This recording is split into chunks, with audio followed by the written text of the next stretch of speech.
Hello everyone, I really hope you are doing great. आज हम लोग सेक्शन नंबर 99 बीएनएसएस से अपना लेक्चर कंटिन्यू करेंगे। Section number 99 BNSS talks about application to high court to set aside declaration of forfeiture. ये जो property को forfeit करा दिया गया है सेक्शन नंबर 98 में, उसमें उस इस प्रॉपर्टी को बचाने के लिए हाई कोर्ट में हाई कोर्ट में एप्लीकेशन लगाई जा रही है कि इसको सेट असाइड करा जाए।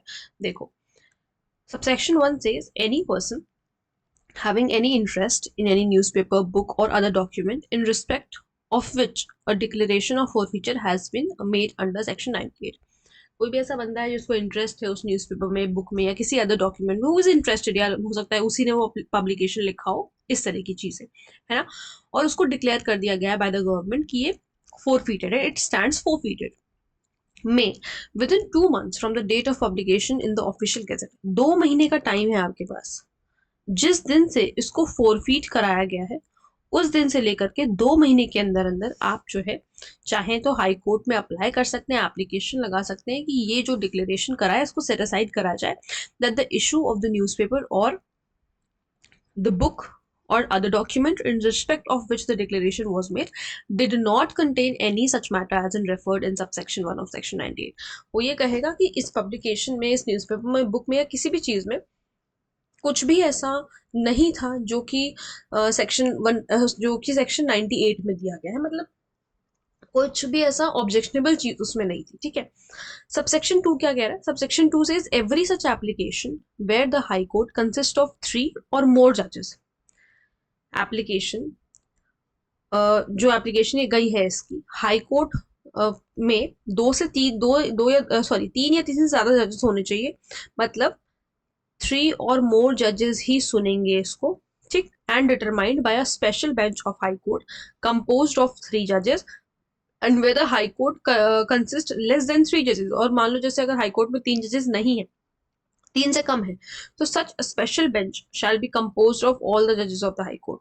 तो फिर सारे जजेस को वहां पर बैठना पड़ेगा। ठीक। स्पेशल बेंच में सारे जजेस रहेंगे जितने हैं। अब देखो सबसेक्शन 3 क्या कह रहा है? On the hearing of any such application with reference to any newspaper, any copy of such newspaper may be given in evidence in aid to the proof of the nature of tendency of the words। अब इस application को जब high court सुनेगी तो भाई proof भी तो चाहिए ना। अगर आप कह रहे हो कि ये ऑब्जेक्शनेबल चीजें इसमें नहीं है तो इसका प्रूफ दो।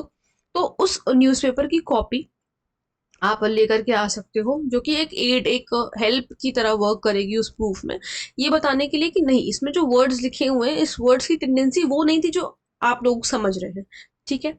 Word science of visible representation, किसी तरीके से जो भी चीज उस न्यूज़पेपर में दे रखी है, in respect of which the declaration of four feature was made. भाई फोर फीचर तो किसी भी वजह से हो सकता है, चाहे वो वर्ड्स के बेसिस पर कर दिया हो, साइंस के बेसिस पर कर दिया हो, विजिबल रिप्रेजेंटेशन के बेसिस पर कर दिया हो। तो सबसेक्शन 3 बस इतना कह रहा है कि आपको ये बात प्रूव करनी पड़ेगी कि आपके ये वर्ड, साइन और विजिबल रिप्रेजेंटेशन की वो टेंडेंसी नहीं थी जिसे हम ऑब्जेक्शनेबल मान रहे हैं। ठीक है। फिर उसके बाद सबसेक्शन 4 क्या कहता है? Subsection 4 says the high court शैल, क्या? The High Court shall, if not satisfied that the issue of the newspaper or the book or other document in respect of which the application has been made contained any such matter as referred in, set aside the declaration of forfeiture। So अगर high court को ऐसा लगता है, satisfy हो जाती है कि अरे हाँ ये तो सही बात है कि इस न्यूज़पेपर में या इस डॉक्यूमेंट में या इस किताब में कुछ भी ऐसा नहीं है जो कि सेक्शन 98 में मेंशन है, तो वो डिक्लेरेशन को सेट असाइड कर देंगे जो कि फोरफीचर की डिक्लेरेशन थी। Subsection 5 says, when there is a difference of opinion among the judges forming the special bench, the decision shall be in accordance with the opinion of the majority of those judges। तो जो फिर majority का है कि उसमें मान लीजिए difference of opinion हो गया है, तो कोई कुछ कह रहा है, कोई कुछ कह रहा है, तो ऐसे में फिर जो मेजोरिटी है वही फैसला आएगा। ठीक। फिर उसके बाद देखो सेक्शन 100 क्या कहता है? Section 100 says search for person wrongfully confined. जिन पर्सन को रॉन्गफुली कहीं पर कन्फाइन करके रखा है उनकी सर्च किस तरीके से होगी, कौन ऑथराइज करेगा, किसके पास पावर है? डीएम के पास, एसडीएम के पास, या magistrate of first class, that is JMFC. इनको अगर ऐसा रीजन टू बिलीव है, कारण है ये मानने पर, ये विश्वास करने पर कि कोई पर्सन को कन्फाइन करके रखा है under such circumstances that the confinement amounts to an offence, और ये कन्फाइनमेंट ये जो है ये एक ऑफेंस बन जाएगा आगे चल के। मतलब ठीक है, कि मतलब कन्फाइन इस तरीके से करके रखा है कि इट इज एन ऑफेंस, आप मतलब रॉन्गफुल कन्फाइनमेंट करके रखा है, आप उसको कन्फाइन करके नहीं रख सकते हो। And because wrongful confinement is an offense under BNS, तो हम कह रहे हैं कि ये एक ऑफेंस है। ही में इशू अ सर्च वारंट, तो यहाँ पर कोई भी चाहे डीएम हो, एसडीएम हो, जेएमएफसी हो, जिसको भी ऐसा लग रहा है वो इशू सर्च वारंट इशू कर सकते हैं।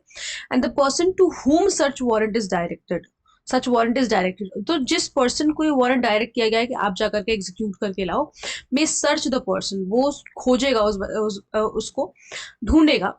And such search shall be made in accordance therewith, और अकॉर्डेंस के साथ होगी वो जो भी कुछ दे रखा है। And the person if found shall be immediately taken before a magistrate, जैसे ही वो बंदा मिलेगा जिसको ढूंढ रहे थे, उसको तुरंत से पहले मजिस्ट्रेट के सामने पेश करना पड़ेगा। Who shall make such order as in the circumstance of the case seems proper, फिर मजिस्ट्रेट के ऊपर होगा कि वो क्या क्या ऑर्डर करना चाहते हैं। ठीक, अब देखो सेक्शन 100 एंड 101 बहुत इंपॉर्टेंट है। आप एक बार के लिए सेक्शन 99 छोड़ सकते हो, वैसे मत ही छोड़ना क्योंकि प्री में तो कुछ भी पूछा जा सकता है, लेकिन 100 और 101 आपके लिए बहुत इंपॉर्टेंट है। रॉन्गफुल कन्फाइनमेंट की बात कर रहा है 100, और 101 बात कर रहा है power to compel restoration of abducted females. एक ऐसी कुछ ऐसी महिलाएं जिनको अबडक्ट कर लिया गया है, तो उनका आप कैसे रिस्टोरेशन कराएंगी, कौन अथॉरिटीज कराती, ये सारी बातें बताई गई है। So upon complaint made on oath, अगर कंप्लेंट आई है ओथ के ऊपर, वो कंप्लीट होनी चाहिए, ऑफ द अबडक्शन, या कि किसी महिला का अबडक्शन हुआ है या अनलॉफुल डिटेंशन हुआ है। अनलॉफुल का मतलब है कि गैर कानूनी तरीके से उसको अपने पास डिटेन करके रखा है, अपने पास रख रखा है, ऑफ अ वुमेन और a female child for any lawful purpose, या फिर कोई महिला बच्चा भी हो सकता है ना, कोई छोटा बच्चा भी हो सकता है, फॉर किसी, और ये हो क्यों रहा है, किसी अनलॉफुल पर्पस के लिए हो रहा है। तो यहाँ पर भी वही सेम अथॉरिटीज है जो अभी हम सेक्शन 100 में पढ़ रहे थे। District magistrate, SDM, JMFC may make an offer for the immediate restoration, कि तुरंत से पहले उसका रिस्टोरेशन किया जाए, of such women to her liberty and और of such female child to her parent. अगर महिला है तो उसकी लिबर्टी जो भी, मतलब या तो उसको खुद पे ऐसे ही छोड़ दो, है ना, मतलब उसको वहां से बस निकाल लाओ, है ना। या फिर अगर फीमेल चाइल्ड है तो उसको उसके पेरेंट के पास छोड़ना पड़ेगा, या गार्जियन के पास छोड़ना पड़ेगा, या फिर कोई भी अन्य व्यक्ति जिसका जिसका लॉफुल चार्ज है उस बच्चे के ऊपर।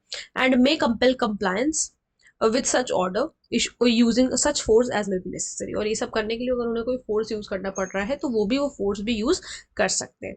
ठीक है, तो ये थे हमारे आज के 3 सेक्शंस। आई होप आप लोगों को ये तीनों सेक्शंस अच्छी तरीके से समझ में आए होंगे। बाकी हम 102 से देखेंगे अपनी सारी बातें, अपना लेक्चर कंटिन्यू करेंगे।